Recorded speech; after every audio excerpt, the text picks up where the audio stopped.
Hello everyone, आप सबका स्वागत है मिस्टर ईजी चैनल में।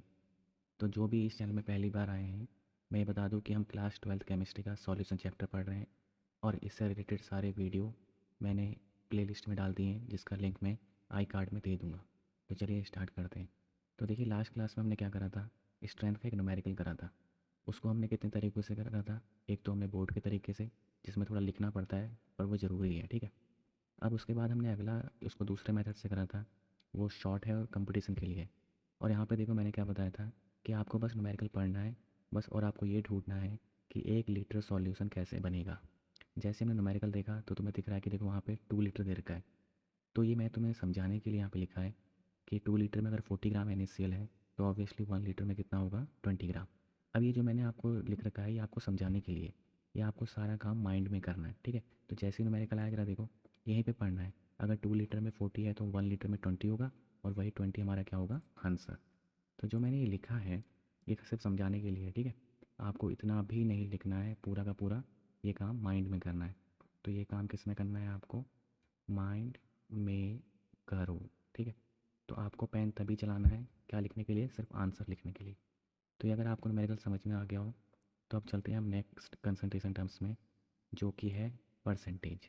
अब परसेंटेज हमने अपने बचपन में एक ही जगह सुना है, जब हमारे स्कूल में नंबर आते थे और वहाँ पे परसेंटेज सीधा सा तरीके से निकालते थे हम, कि जितने हमारे नंबर आए हैं वो ऊपर और टोटल जितने नंबर में से आए हैं वो नीचे, ठीक है। और जनरली मान लो कि हमारे, ऐसे ही बताया तो रफ के लिए, मान लो कि तुम्हारा मैथ्स सब्जेक्ट है और मैथ्स में तुम्हारे नंबर आए हैं 40, कितने में से, 100 में से, ठीक है।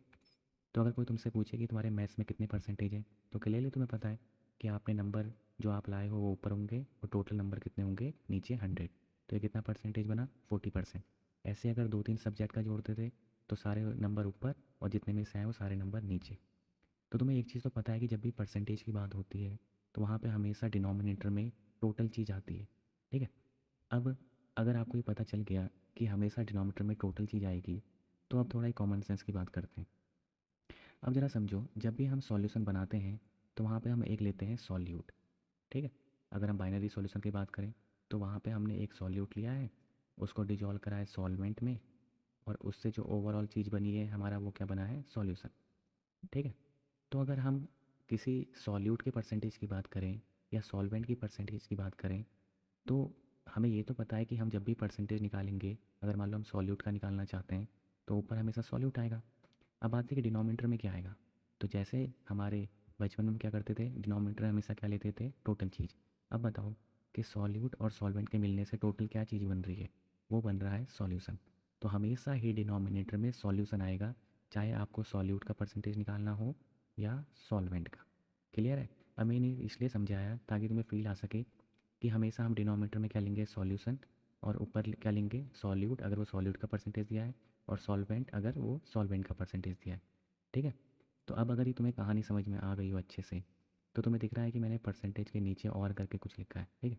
अब बात आती है कि हम सॉल्यूट लेंगे या सॉल्वेंट लेंगे ऊपर। अब मोस्ट ऑफ द न्यूमेरिकल्स में जनरली सॉल्यूट की बात करते हैं, सॉल्वेंट की बात बहुत ही कम करते हैं, ठीक है। तो जितने भी हम परसेंटेज टर्म्स पढ़ेंगे वो जनरली सॉल्यूट के रिस्पेक्ट में ही होंगे। तो एक चीज़ क्लियरली समझ लो कि अगर सॉल्यूट के रिस्पेक्ट में ही पढ़ना है तो इसका मतलब सब परसेंटेज किसके लिए होंगे, सॉल्यूट के लिए। तो हमेशा ही न्यूमरेटर में क्या आएगा, वो आएगा सॉल्यूट, ठीक है, ऊपर। और अभी मैंने बताया था कि डिनोमिनेटर में हमेशा टोटल चीज़ आती है, तो नीचे क्या आएगा, हमेशा ही सॉल्यूशन, ठीक है। तो ये सारी कहानी समझाने का फाइनल मतलब था कि जब भी आप परसेंटेज का कोई भी न्यूमेरिकल करेंगे तो हमेशा ही न्यूमरेटर में सॉल्यूट आएगा और डिनोमिनेटर में आएगा सॉल्यूशन। क्लियर है। अब अगर ये तुम्हें बात समझ में आ गई हो तो अब बात आती है सिंपल परसेंटेज। मान लो कि मोस्ट ऑफ द टाइम क्या करते हैं, सिर्फ 100 लेते हैं डिनोमिनेटर में, ठीक है। तो अब अगर मैं इसकी सिंपल बात करूँ, सिंपल परसेंटेज की, तो यहाँ पे सॉल्यूट की बात हो रही है विद रिस्पेक्ट टू सॉल्यूशन। यानी अगर मैं इसका सिंपल मतलब बताऊँ तो ये क्या होता है, इसे बोलते हैं parts of solute, parts of solute, ठीक है, इन 100 पार्ट्स ऑफ किसके, सॉल्यूशन के, इन 100 पार्ट्स ऑफ सॉल्यूशन। क्लियर है। इसका मतलब कि सॉल्यूशन के 100 पार्ट में से कितना पार्ट हमारे पास सॉल्यूट का है, वही क्या होगा, हमारा परसेंटेज। ये एक जनरल मीनिंग है, ठीक है। अभी हम टर्म्स में नहीं आए हैं, तो जनरल मीनिंग समझ लो कि जब भी ऐसा कुछ टर्म लिखा होगा तो हमेशा ही किस बारे में बात हो रही होगी कि सॉल्यूशन के 100 पार्ट में से कितने पार्ट हैं सॉल्यूट के। अब अगर तुम्हें ये बात पूरे समझ में आ गई है तो अब चलते हैं सबसे पहले टर्म में जो है।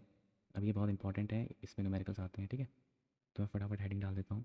अब देखो है, इसे बहुत नाम से जाना जाता है। पहला इसे बोला जाता है परसेंटेज, परसेंटेज बाय मास, ठीक है, परसेंटेज बाय मास। अब कई लोग क्या होता है मास की जगह वेट भी यूज करते हैं, तो मास और कई बार बोला जाता है परसेंटेज बाय वेट। क्लियर है। तो ये तो हो गई इसकी हेडिंग। जो पहले सबसे पहले हमें ये पता होना चाहिए क्या बोलते हैं इसे, परसेंटेज बाय मास और वेट। अब कई बुकों में इसको सेम लिखा जाता है और करके लिखा जाता है मास परसेंटेज, ठीक है, मास परसेंटेज। तो ये हो गया इसका दूसरा नाम। आपको सारे नाम पता होने चाहिए क्योंकि न्यूमेरिकल में वो कोई भी चीज़ बोल सकता है। अब थर्ड, कई बार क्या होता है कि ना ये बोलते हैं ना मास परसेंटेज बोलते हैं, वो सीधे एज ए सिंबल यूज करते हैं। अब देखो इसका सिंबल बहुत आसान है। अगर परसेंटेज बाई मास है तो परसेंटेज का साइन तो आएगा ही आएगा।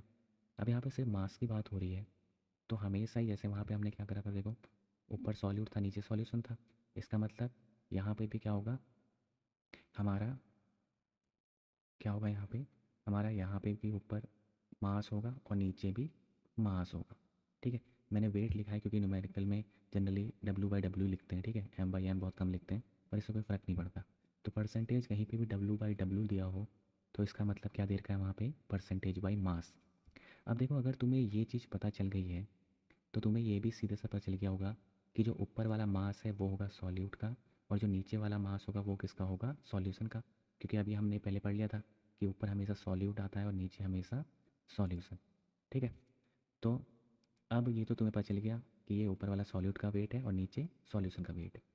अब इसके मतलब क्या होता है समझते हैं। पहला पॉइंट, पहला पॉइंट देखो, अब अगर परसेंटेज बाई मास की बात करें तो इसका मतलब क्या होता है कि mass of solute, mass of solute in 100 gram of solution,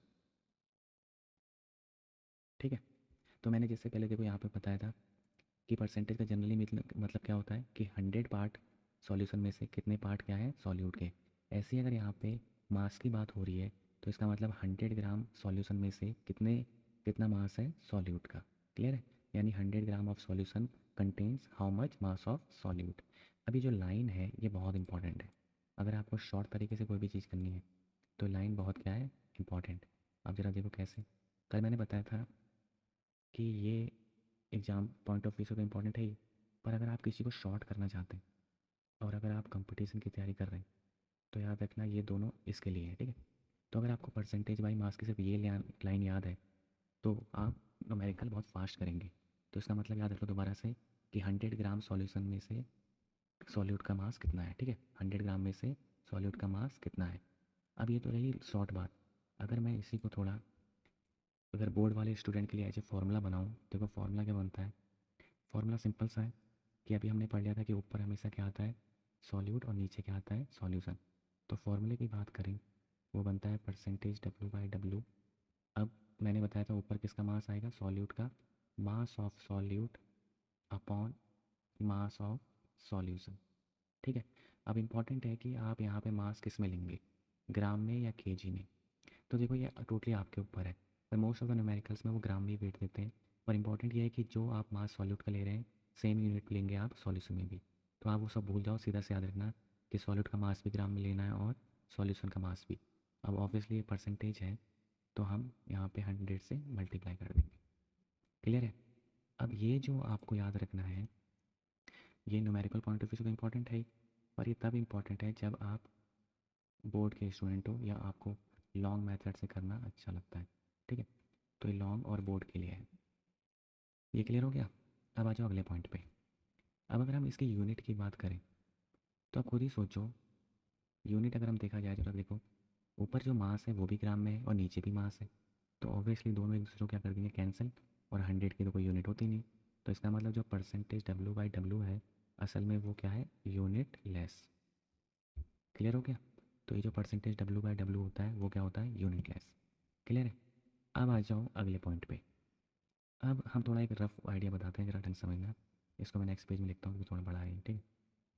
अब ढंग से समझना, मान लो कि कहीं पे तुम्हें न्यूमेरिकल में दे रखा है, मान लो कुछ ऐसा दे रखा है लिखा हुआ कि इफ़ एक्स, एक्स कुछ भी हो सकता है, x percentage W/W solution is given, ठीक है। कहीं पे लाइन लिखी है मान लो, क्योंकि जनरली न्यूमेरिकल में ये लाइन लिखी होगी, ठीक है। कहीं पे अगर तुम्हें परसेंटेज बाई मास दे रखा है इस तरीके से, तो इसका मतलब क्या होता है पता होना चाहिए, तभी न्यूमेरिकल होगा, ठीक है। तो if x percentage W/W solution is given, तो इसका सीधा सा मतलब होता है कि अभी मैंने बताया था क्या होता था कि 100 ग्राम सॉल्यूशन में सॉल्यूट का मास, तो इसका मतलब x gram of solute, x gram of solute in 100 gram of solution. Clear हो गया? यानी ये सीधी सीधी लाइन क्या स्टेटमेंट बता रही है कि 100 ग्राम सॉल्यूशन में से x ग्राम किसके हैं, सॉल्यूट के।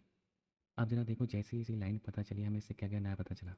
पहली बात जो हमें पता चली वो ये, अभी देखो, तो पहली चीज़ जो हमें पता चली है इससे कि जैसे अगर आपको ये स्टेटमेंट लिखा है तो आपको देखो सीधे सीधे क्या पता चल गया कि ये जो तुम्हारा x ग्राम है, ये तुम्हें सीधा सीधा क्या पता चल गया, मास ऑफ सॉल्यूट, इस स्टेटमेंट से, ठीक है। इससे आपको एक चीज़ और पता चल गई, जो ये 100 ग्राम है जो कि हर बार फिक्स ही है, ये किसका मास दे रखा है, मास ऑफ सॉल्यूशन का। क्लियर है?